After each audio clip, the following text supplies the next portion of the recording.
papansinin nyo, start siya pero wala siyang power, wala siyang acceleration, wala siyang power. Ayan ang nangyayari.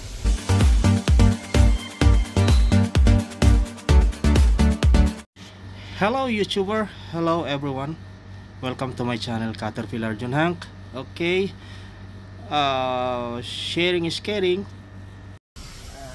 Related dito, pero sino man yung makapanood na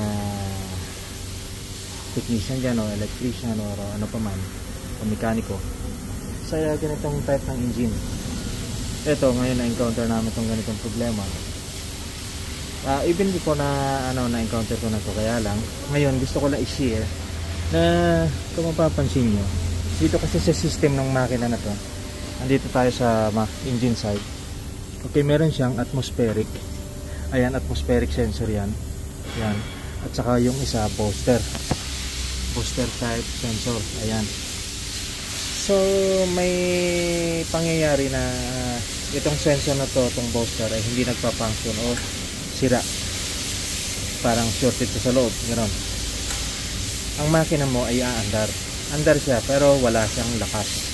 Kaparehas nito ha, kung makikita nyo nakahugot na to, ayan, nakahugot. Ibabalik ko siya. Okay, tapos testingin natin.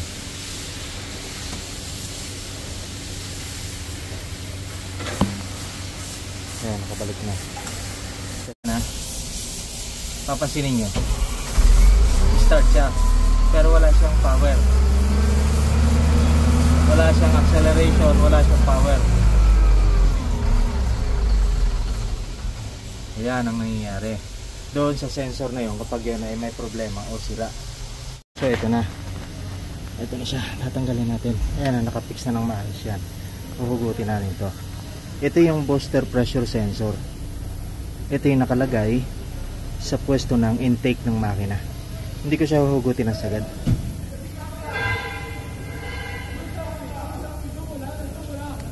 Ayan, tanggal na para makita natin kung ano yung epekto.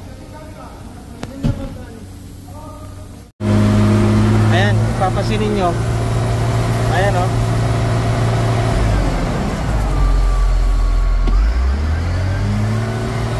ganda ng RPM nya. Ayan, nagwa-warning din dahil nga sa sensor na yun, diba? So sana makatulong sa mga mekaniko o technician o sino pa man na may ganitong problema sa kanilang shovel o lahat ng shovel or excavator na gumagamit ng SUI pump, HEU pump. Okay, lahat ng makina na gumagamit ng HEU pump, try nyo itong ganitong sistema. Okay, maraming salamat.